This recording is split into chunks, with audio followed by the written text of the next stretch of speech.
Somebody tell a joke. I guess that's my job.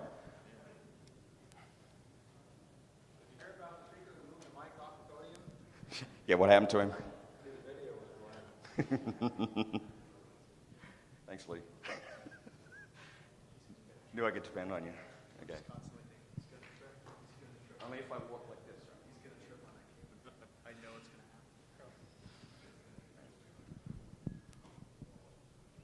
This is an SM58.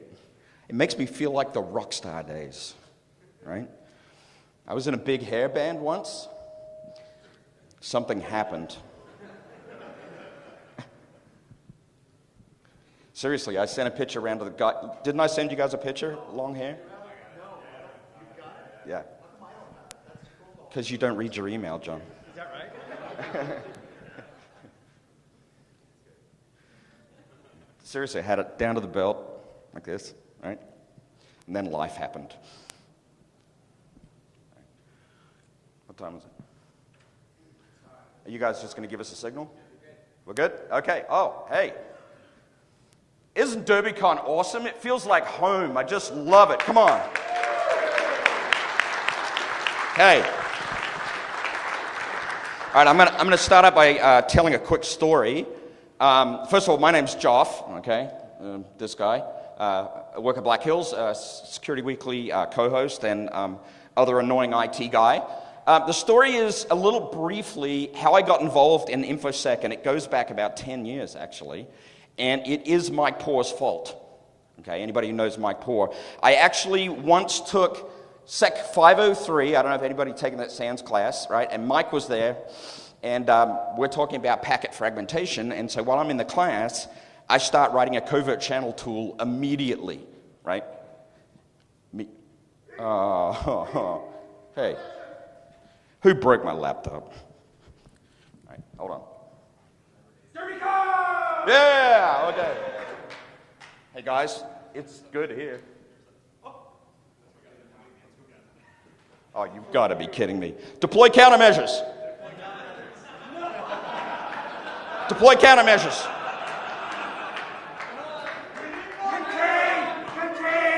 Contain! I'll take a couple of those. Take one for the team.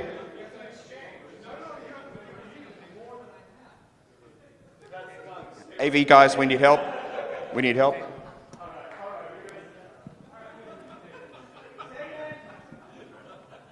Where's the cake of tuna? I knew you would have that many. I just knew it. I had to come prepared. I thought I was prepared. Show what he has. Rookie. Okay, I got a problem. And no, it's not personal. Okay, so let me finish the joke. It's 2007, I come fresh out of Sec 503, and I am full of packet ninja, right? And I come back to work. At that time, I worked for a large public university, and somebody hit play on that. Okay. My chief security, information security officer at the time, he says, Joff, I want to put you on an interview committee, and, we're going to interview this candidate that's coming over. She's federal government, and we'll call her Jane, just for the sake of the joke, right? So the interview's going really well. She's really eager. She's looking good. We're like, oh man, this is going to be a great candidate. So I'm like, my boss at the time, Chuck, I got to ask a question. Jesus. Okay. I said, do you mind if I, ask the candidate a question? And Chuck's like, yeah, sure, go ahead. I said, okay, well, Jane, you probably might want to be sitting down for this question. I said, can you tell me what the leftmost bit of the 6th offset of the IP header is? And can you tell me which RFC refers to it, what year, month, day?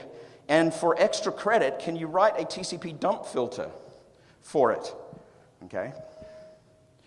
And we hear this long pause and some heavy breathing at the other end of the phone. And then it was just click. And she never called back. Okay? And my boss at the time said, that is the last time you are sitting on my interview committee. All right? So I was full of vim and vigor from Sec 503, and I took Sec 504 from Ed Scotus. And I think a lot of you will probably relate to this. I got seriously hooked. Okay? And I decided right then and there that I was going to leave the world of public education. For those who have been in it, it can be painful at times. And the only thing that happened was a small economic recession that kind of delayed my plans. Okay? So that's how it happened. Okay, now back to the presentation that's not working. My name is Joff. I'm Security Weekly co-host. I'm also a Black Hills Information Security employee. I actually pen test for a living most of the time. I write some software. This is my good friend, Pete Petersen. Okay? Hey. Pete is one of our best customers. And who had this idea, Pete? I believe it was mine. Okay. Pete said, "Can we present together?" I said, "Absolutely. This is going to be fun," right? Pete, I won't give too much away because you'll see it in the presentation if it actually works. Pete has a very well-defended network, and we have evolved together over time to be something that is a unique relationship that we really, really enjoy. And that's really what this presentation is going to be about, if we can get it working. We're on it. Just keep on. Okay. Your next slide My next slide, is going to be titled, agenda. What is cybersecurity, everybody? Oh, Okay. God. Okay, I'm going to hand the mic to Pete then. We're going to miss the agenda, and we're going to talk about what is cybersecurity. So let Pete talk a little bit, and we'll try to get this thing together. I'm going to now look at my slide. So the way this started for me was back in 2013, and we got a regulatory request into my company, and it was talking all about cybersecurity. And in the request, it kept talking cyber, cyber, cyber. And I went to the Google, and I Googled cyber to find out what it was. And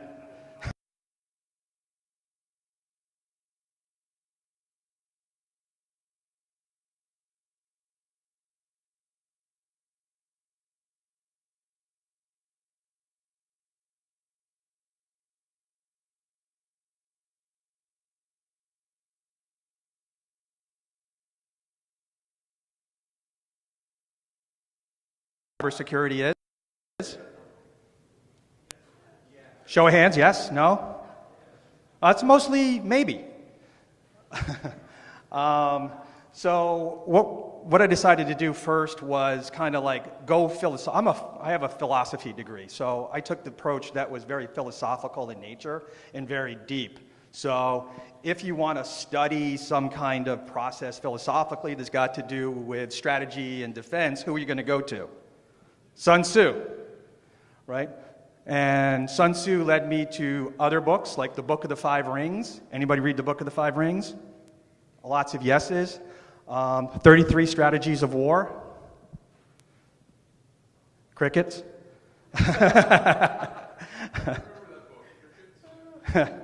It was my son's bedtime stories.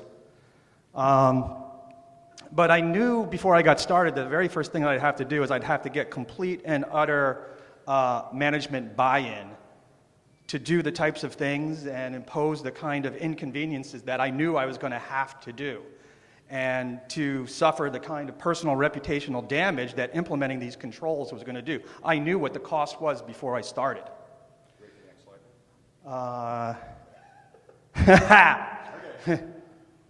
So ultimately what I decided to do was like fixing everything was kind of impossible. So then the strategy was how to decide how much to fix and what to fix.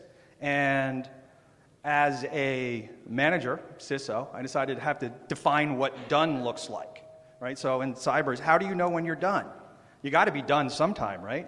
So I decided that the thing that I need to protect the most, my crown jewels, was the firm's reputation, right?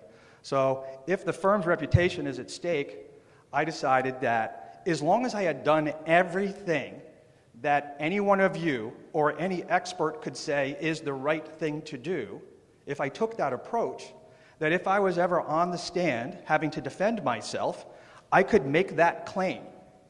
And if I could make that claim, then all good, right? I could at least get fired proudly.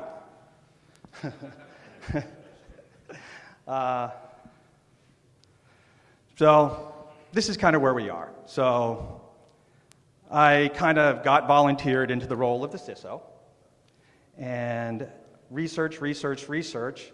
How do you do cybersecurity? And most importantly, how do you find who to trust for that advice, right? So how do you develop the circle of trust? It's kind of like the first evolution that you need to solve for, right? Because there are people that you should and there are people that you shouldn't. There are experts that have expert advice and there are experts that have less than expert advice. And not knowing anything, how do I decide? So I had to really develop that. So what I found that seemed in my cyber research that cyber seemed to pretty much equate to the SANS 20 critical controls. So I figured, okay, SANS seems like a bunch of good people that I can trust. They have a lot of information in the public domain. So I decided that my interests were going to be best served by those that were serving the public good. And if I can find those individuals, those were going to be the ones that I wanted to base my foundation on. So obviously, SANS led me to SANS instructors. Strand's instructors led me to BHIS, John Strand, and everybody else. That then led me into the world of podcasting, and that's where I started hearing John and Joff talk about issues that mattered, that were resonating with me. So that's how I got started with them. But then there's another problem. Once you decide that you're going to do this cybersecurity thing, there's this issue. And I didn't really understand this issue until I was on a sales call with John. I don't know if he remembers this because it was very brief. And I'm like, hey, I want to do pen test. He goes, you sure? And I'm like, yeah. He goes, you know, sometimes we find things during our pen test that you're going to have to deal with. So if during the engagement I ever ask you for somebody's phone number, just give it to me. So what I got at that in my role as deciding whether to do this engagement or not was, hey, there's a very real risk that there is already an existing badness in my domain because having researched this stuff, I realized I was not doing enough for years and years and years, and if it was there, I would not know. So I was thinking 60% probability of pwned, right? And I had to decide that I wanted to know that, right? And then the decision is really this. I want to protect everybody. I'm charged with protecting everybody. But in the process, what if I have to get into a disclosure issue, right? And then that is what does the damage, right? Think about that. Somebody's making that call. So evidently, I decided to take the red pill. This is just a little bit more to do with listening to the podcasts and my evolution and understanding of the things that matter. And then deciding, I think somehow I could develop a program philosophically that can defend badness and stop all the things that are bad. Then finally I kind of figured that I didn't have that ability. I didn't have the knowledge, and I needed people that did have the knowledge to help bring me along so I could design my defenses appropriately. So after having decided to do this type of engagement, I went into my management, into the boardroom, and I said, look, I laid it on the line. I said, look, I haven't been doing this security thing right for years and years and years. We're about to try and do it right, and these are the real implications. Are we in? And then I further said, is like, if we find something, I just want you to know, and I have to go to the FBI or whatever, legal, I'm going. Are you coming with me? I was not going to give them the opportunity to say don't go or not do disclosure. And they kind of said, we're on board with that. We want to do the right thing by our customers. So when you're deciding how to do these things, I really decided that when making that decision, I wanted to do the things that my customers wanted me to do in the event that that ever conflicted with business objectives. And again, I'll cut this short, but basically, that's what I just talked about. It's like beginning to know enough that I didn't know enough, and that there are implications to engaging on these cyber activities. So ultimately, I didn't know it yet, but turns out PowerShell was a threat. All right, thanks, Pete. What a great introduction. So, yeah. So we started engaging with Pete in formal engagements as a penetration testing customer. Now, it's important for me to note that Pete didn't just engage with Black Hills. Pete has engaged with many companies represented in this room, and Pete has truly embraced the information security community to its fullest extent. And we're so proud of you, man. That's awesome, right? Yeah, it's well deserved. So here's what we did. This is over a period of about 3 or 4 years. We had 6 diverse engagements over this period with Pete, and each was progressively more challenging for all of us. Okay, Pete included, right? Lots of fun was had because, well, sometimes I wake up and pinch myself. They pay me to do this? It's awesome, right? First engagement, laying the baseline, right? Just like any good penetration testing company, you don't want to give it all out at once. The customer, Pete in this case, needs to get slowly ramped up, have a little taste of the fun. We don't want to go straight into full red team mode, right? It could get ugly if we did that. It could get really bad, right? So we laid the groundwork. We had Pete consume a sanitized report. Redaction's really hard, by the way. Okay? We did a top 20 security controls assessment, right? It's a really good way to start now CI security, right? By getting that baseline established, doing that in a formal sense so that we know where Pete's at, so he has a vehicle he can grow upon as he moves forward through his engagement with us and everybody else, right? So what did Pete learn? Oh, before I go there, we also did a C2 pivot engagement. Now, this is one of our offerings where we do a scientific test of C2 channels that we can establish and lateral movement that we can actually get in that environment. And at that point, it turns out that, yeah, we shredded Pete. It was great. Okay. So Pete had a baseline, and Pete learned that, yes, we can hack you. Okay? So we moved on from there. It took about a minute. Took about a minute. Yeah. Yeah, right. Also, do credit to all the Black Hills team, right? It's not just me doing this, okay? All right. Engagement 2, more groundwork. So a lot of people come to the realization, hey, is my network actually properly secured, right? It just so happens that in this case, this is me because I have an enormous networking background from the past, building very large networks. And yeah, thanks. Yeah, that's my boss, by the way. Anyway, so we engaged with Pete and we said, look, Pete, we're going to do a network infrastructure review. We're going to kick all of your switches, routers, firewalls, security appliances, etc., and look at it from a configuration perspective. We're going to find things like route protocol peering that is not authenticated, things like SNMP v1, just say no, right? Things like, well, are you even segmented at all? Turns out he wasn't. Things like, hey, do you have control plane protections? Can you mitigate against a complete UDP fragmented packet denial of service? Turns out he couldn't, right? Do you have DNS risk mitigation? Are you running things like split DNS? So it was very infrastructure focused. We found a lot of things, and I'm really, really OCD when it comes about this stuff. The report was like 3 miles long, okay? And Pete's like, wow, dude. And what was your immediate response to that, Pete?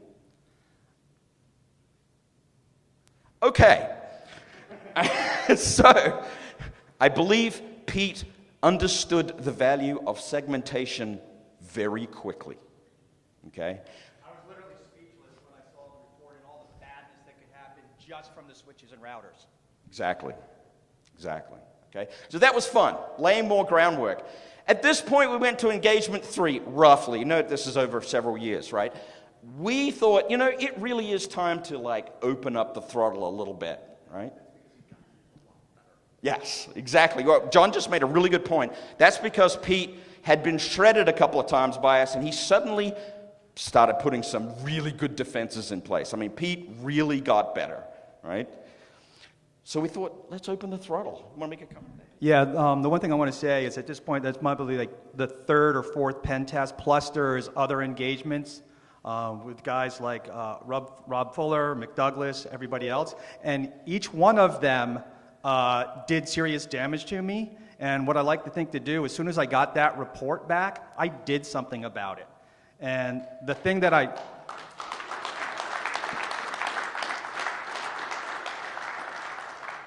And the crazy thing that I did is, at one point I watched this podcast. It was called Spartan Up or something like that.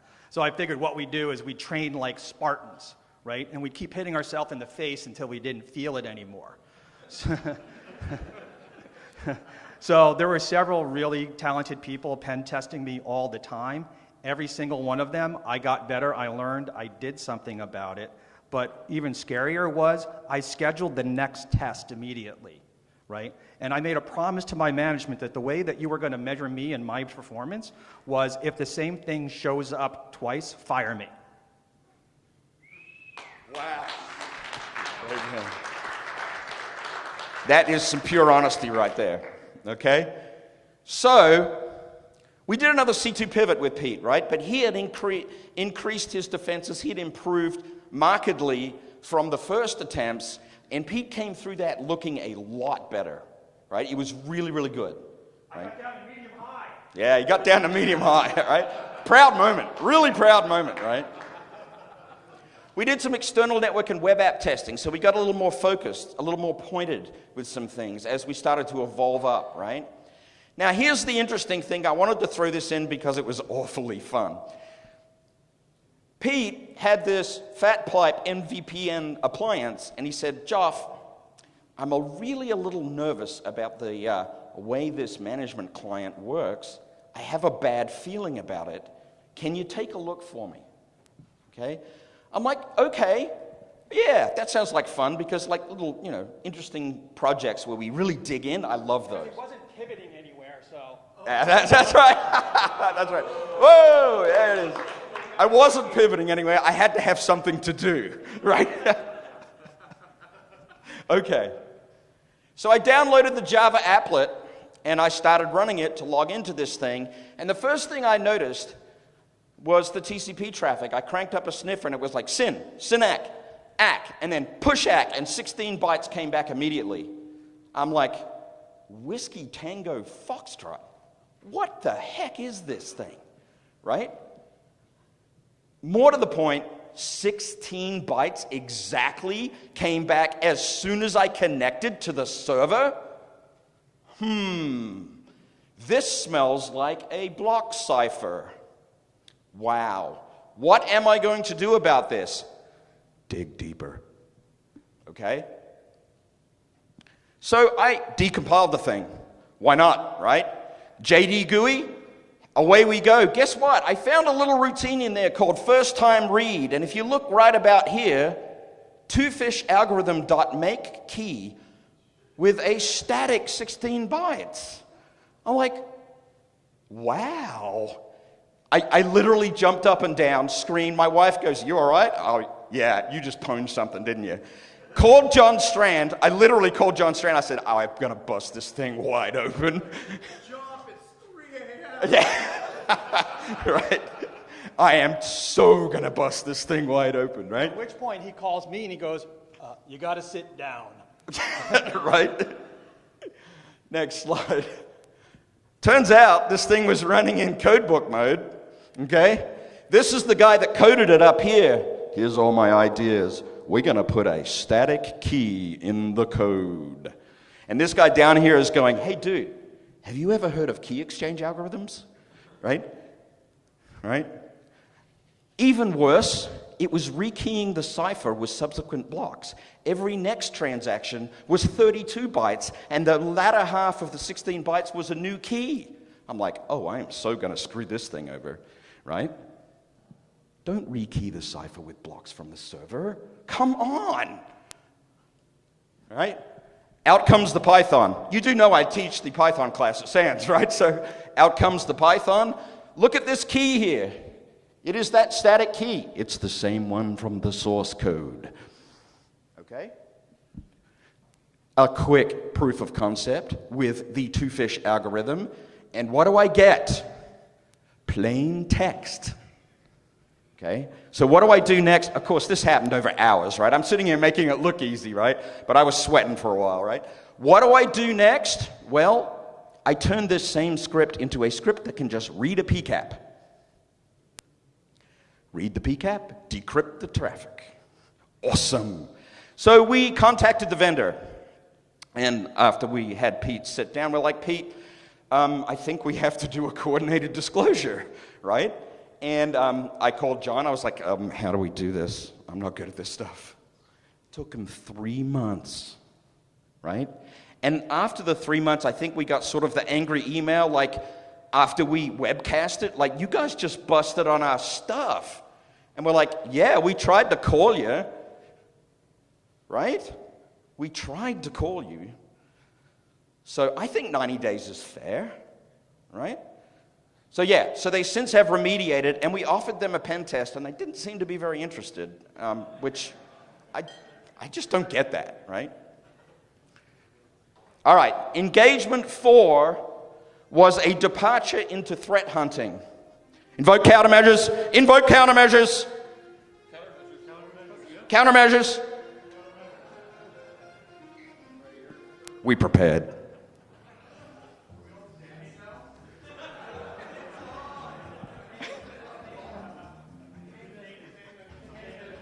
Oh, this is beautiful. They are attacking back. By the way, this can get you arrested. See, this crap is what happens when you pit vendors against each other. Yeah, beautiful. All right, that. We do love Dave. I'm a blue teamer. Yes, look, demonstrated. Right?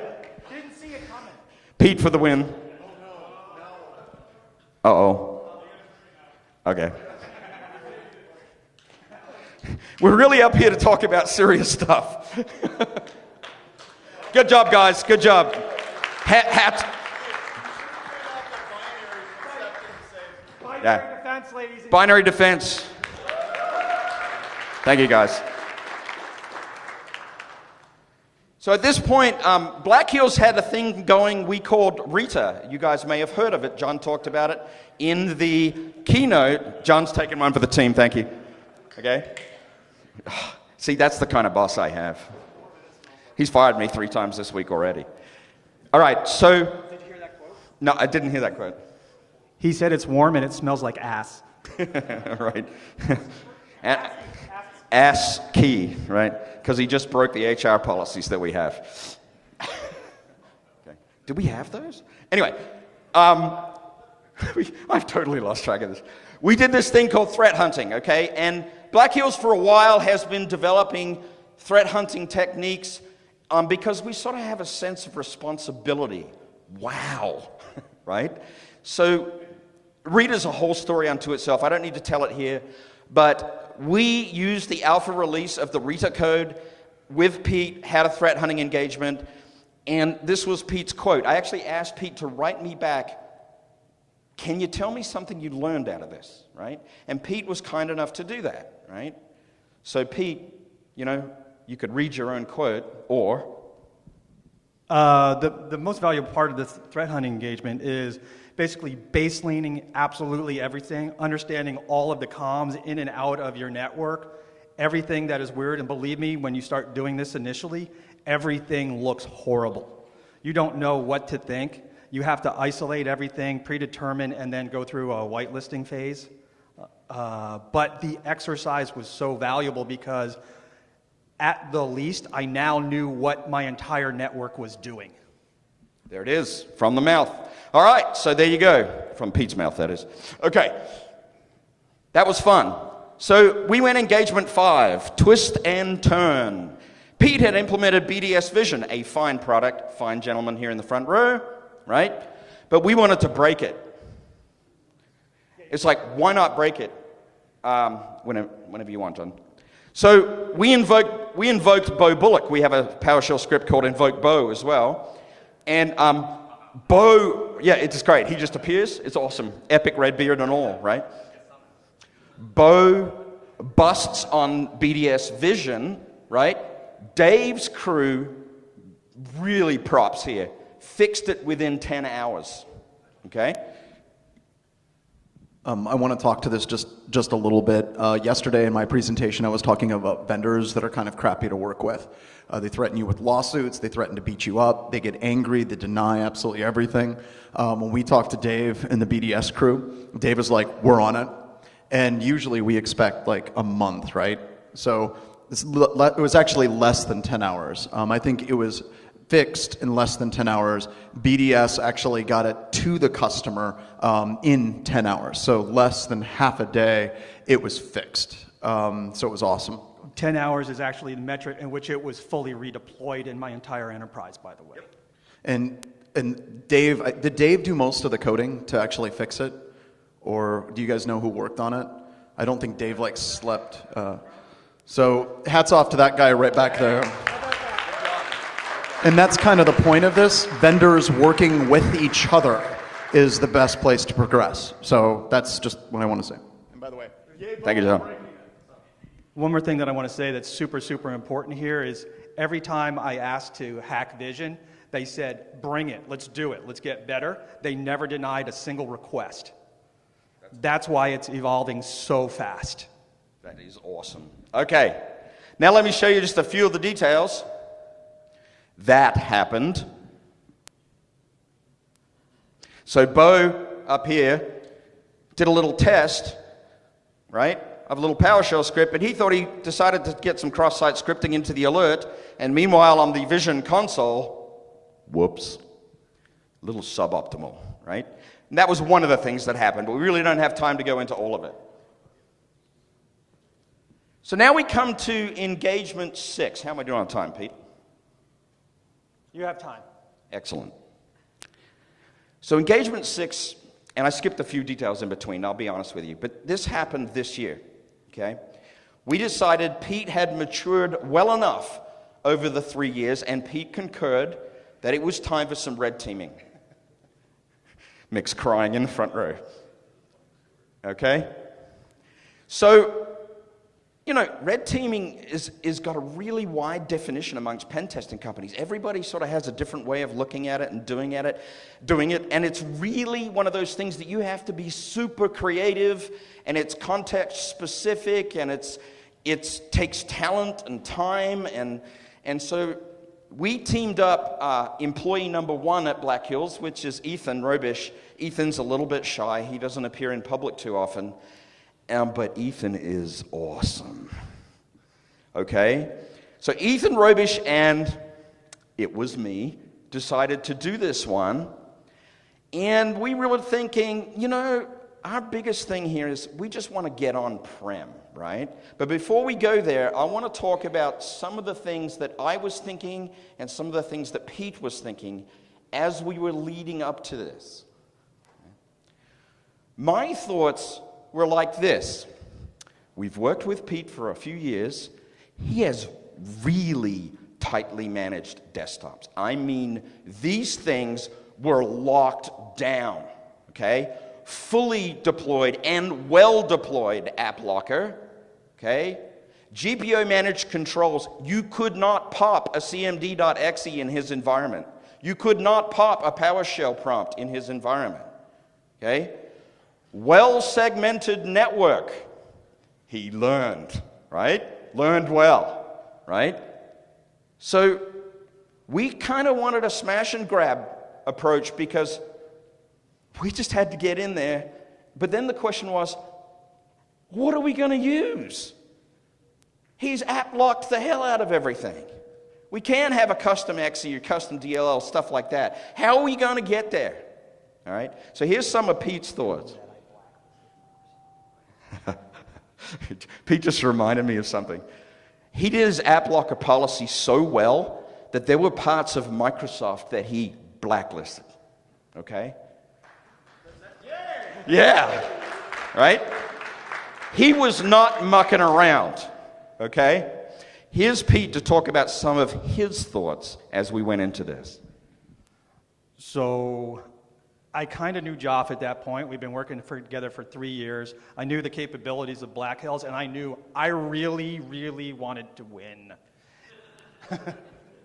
And if you're defending against Black Hills, you have to alter your definition of win. I knew that they were going to try some vile phishing attacks. I knew how you had to really amp up my defense on the spam, so I stopped delivering email. He's not kidding. I'm really not kidding.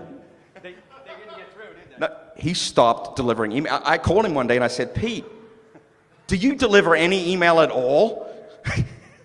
I told him email was bad. So I knew that a few things about that, so I tried to not get to deliver the spam. I knew the attackers from listening to social engineering podcasts and other people that they were going to get into my premises and they were going to do stuff. But the question was, what would they do and how fast could I catch them? Because I know that they were going to smash and grab. So I was thinking I only had a couple of minutes to contain them and eradicate them. So we're talking full-blown red team. The goal was under 2 minutes to get them. But the real problem with this is when you're subjected to a red team engagement, you kind of say, go. So you get it, right? It's not like pen testing, which is like, hey, hack me now. Did you see it? No. This is like, I don't know if I'm seeing it. I don't know if my alerts are working. All you hear is silence. He was so paranoid. I called him a couple of times. He said, dude, when are you coming? When are you coming? What's going on? Like, I'm freaking out. It's a true story. After about 3 weeks of this, I had to go down to Jim McMurray's office, and I'm like, Jim, I think I failed miserably. BBS,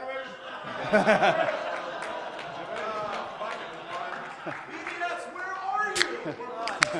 They're drinking on the job. I think after the 5th attempt, if you're going to get pwned, do it your way.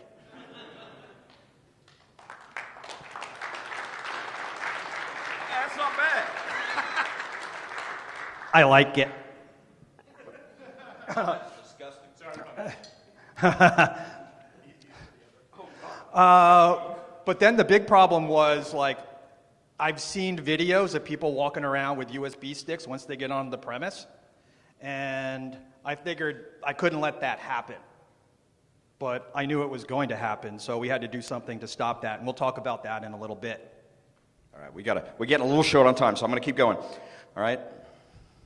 So we did some recon, and we camped out in a little coffee shop at the building that Pete worked in.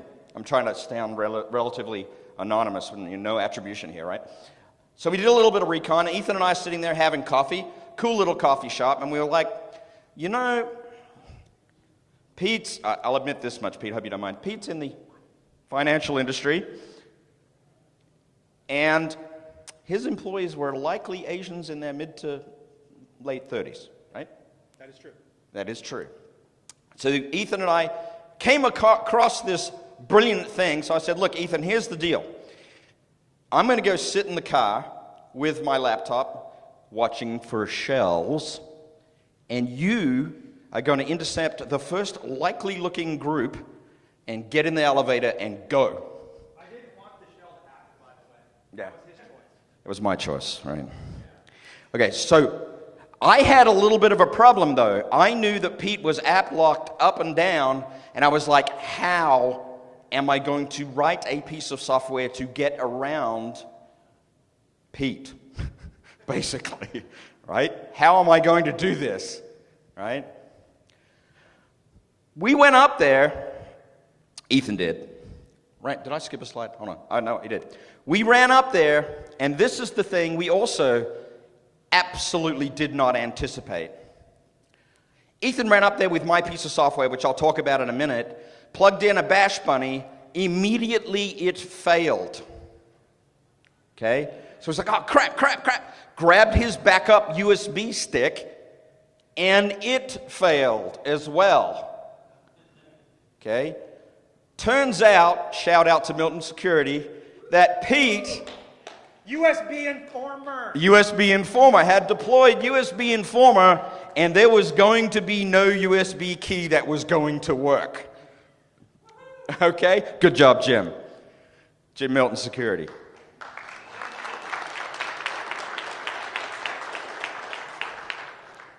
What do we do now? Ethan is, well, in a highly anxiety state and going, oh crap, to me with text messages, right? There were some tense SMS moments. So this may not be very readable, but up here Ethan says, can you start up a web server and send me the IP? And I'm sitting there going, I can be a very literal guy sometimes. I'm like, what does he want a web server for? Why don't the USB work? Dude, what's going on, right? He says, okay. I said, stand by. Here's the IP address. That's our Nginx box. It was like a DigitalOcean box or something like that, right? He's like, path. I was like, just root. He goes, I only see index.html. I was like, what else do you want? You said a web server, right? He goes, I need the DLL and the payload. Oh, I see. It's like that. It was my fault, right? Okay, yeah, I got you. Okay, it's not working. He's like, what about a Python web server? Oh, yeah. What's the payload name? I'm like, I'm being a little slow, right? I'm like, okay. I'm like, hit it again, dude. It's Python now. And I actually put the payloads up there, right? Ethan downloads it. The next text I send, shell. That was a nice moment, right? So I immediately start exfiltrating as much data as I can using ADSI and LDAP inside of Meterpreter, right? Inside of Metasploit, okay? Because I'm like, I want proof, right? That I'm there. We were so excited to get one shell out of this environment, okay? That's not normal. He's quite abnormal, okay? Now, it turned out 2 weeks before that, Sub T, if Casey's in the room, I love his work, okay? He dropped a blog post about regserve32, which registers DLLs in the operating system when installations occur. I'm like, holy crap. That was just 2 weeks before my test. 2 weeks before the test. I'm like, Casey, if you're anywhere here, I could kiss you for that, right? But I won't. So I'm like, I so could use that. I'm like, break out Visual Studio and start writing some code. It turns out that there's an install routine that regserve32 leverages that I could turn into a shellcode delivery mechanism. He outlined the code for me. I just finished the job. So I broke out Visual Studio and I wrote a piece of code that not only could deliver shellcode either from a base64 encoded file or a URL, and it could also run PowerShell scripts. It's a sweet piece of code, right? And we had to explain how we did that to Binary Defense afterwards. Mick literally called us on the phone. He's like, what the guys? And I was like, oh, snickering. Ooh, yeah, I got you. They did. They had it fixed relatively quickly, right? Not just a quick note, Pete, before you go. We I went ahead and released this. I didn't know what to call it, so it's called Weevade. I'm terrible at naming projects. Okay? Here, Pete, your comments. Just real quick, on that note, when they did the Red Server command and Red Server made comms outside, Vision popped it, like immediately. So high five for Vision, that was amazing. I had a cleaned alert with Intel enriched from the SOC in my inbox within 90 seconds of that happening. Yay? Yeah. Awesome, right? But we got shell. How long did the shell last? The shell lasted around about 60 seconds, I believe. I also love this tweet back here from, text from Ethan, right? Oh, you got shell. Excellent. I'm going to see Pete. Because that was the ask, like, you got to let us in now so we can screw around with your environment on the inside, right? Awesome. Okay. When we got in, said, hey, I had some special extra countermeasures prepared for you guys. I'm like, you got to be kidding me. He goes, no, check this out. He walked us into one of his data center rooms, and he had fisheye lenses hooked up to homemade solution that actually sent him text and pictures to every security employee's phone. So anything moved in that room, all his people knew it. It turns out it doesn't matter what they do outside the room, only when they're standing in front of your computers. Really pretty cool. I'm like, dude. He thought about also propping up a hat or something, wasn't it, on a can of Foster's, so he thought that would be my honeypot. But I told him later that, have you ever wondered why Australia exports that crap? I didn't know. That's why I didn't do my intel. He didn't do his recon, right? All right. Pete, I'm going to let you talk to this. We're going to do a little bit of lessons learned and then wrap it up. So this chart is super important. This is the design of my overall program that accomplished the defenses against the red team. This is not my chart. This was given to me by Rob Fuller, who was one of the attackers, and I just thought it was such a sweet way to visualize how to design your controls that I just wanted to show it to you guys so that you can think about it. It also came from Adam Uccello, if anybody knows Adam. Props for this tool because it's amazing for somebody that's got to decide what controls to put in and how to put them in. This helps me understand what tools have exactly what job, right? So it's important for me to know exactly why something is in and what its job to do, and then it also helps me defend those tools, right? So if something is doing X and I know it's doing X, I need something to also protect it. And this is just a way to organize that. I wish I had time to explain it and go through what everything is doing and what it is doing, but I'll tell you the things that really matter in here are, in our GPO, we've implemented the full STIG, and the machine still works, so it's possible. We did full egress filtering on the Cisco ASA. App Blocker we talked about. We used Milton Security's Edgewall, Milton Security's USB Informer to achieve some of this. You'll see Vision is deployed in several areas of this grid, performing very important tasks. Vision, again, it's solid. There's other tools that are kind of important. Triumphant has been renamed. It's owned by a company called Nehemiah. What that does is that snapshots memory every minute, and the registry every minute pumps it into a NoSQL database, so I know with reasonable assurance something is moving from a baseline. Yes? How big is your security team versus the total number of employees? My security team is like 0.5 FTEs. How big? For how many employees? We're about 150 employees. So what I needed to do was basically leverage multiple SOCs to make this happen without growing a huge security team. So that's why, I use virtual SOCs. Milton Security is a part of that. BDS is a part of that. There are other companies that are part of that. And it's the only way that I can be successful with this is leveraging other people's expertise. I'm calling them micro SOCs or VSOCs, which each have a very specific purpose in the detection stack. And they are excellent at their part of the stack, all alerting to me. I wish there was more time. If anybody wants to drill into this, I'm happy to talk about it with you, but the most important thing is this is a tool to organize your framework and decide where you have holes. You should probably have half a dozen things in each box. Thanks, Pete. That's awesome, right?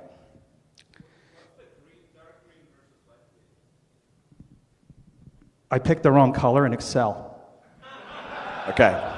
There it is. The dark green versus the light green was, oops. Okay.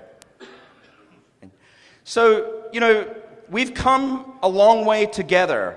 We've had a really, really good journey. To use an old cliche, it takes a village. Pete leveraged a lot of good talent in the information security community, and he took it seriously. He implemented it. He read the reports, okay? And when you read the reports and you implement stuff, you can defend yourself. And you can really frustrate people like us, right? But that's a win. Sometimes as pen testers, we get frustrated like, I don't know how many times I've called John or one of the other guys and gone, I'm not winning, this sucks. Why am I not winning? Why am I not winning? Wait. Either I'm not bringing my A game, or they really are doing it right. Okay? And in Pete's case, he's doing the right things. He's doing the right things, and he's evolving, and he's optimizing. And that is the best possible scenario, right? Right? Peter, you walking on water yet? Right? So how to optimize defenses, how we measure the optimization, right? Pete's at this point of tweaking and tuning and measuring and getting better and better. He's got some near-term goals. I'll let you speak to those.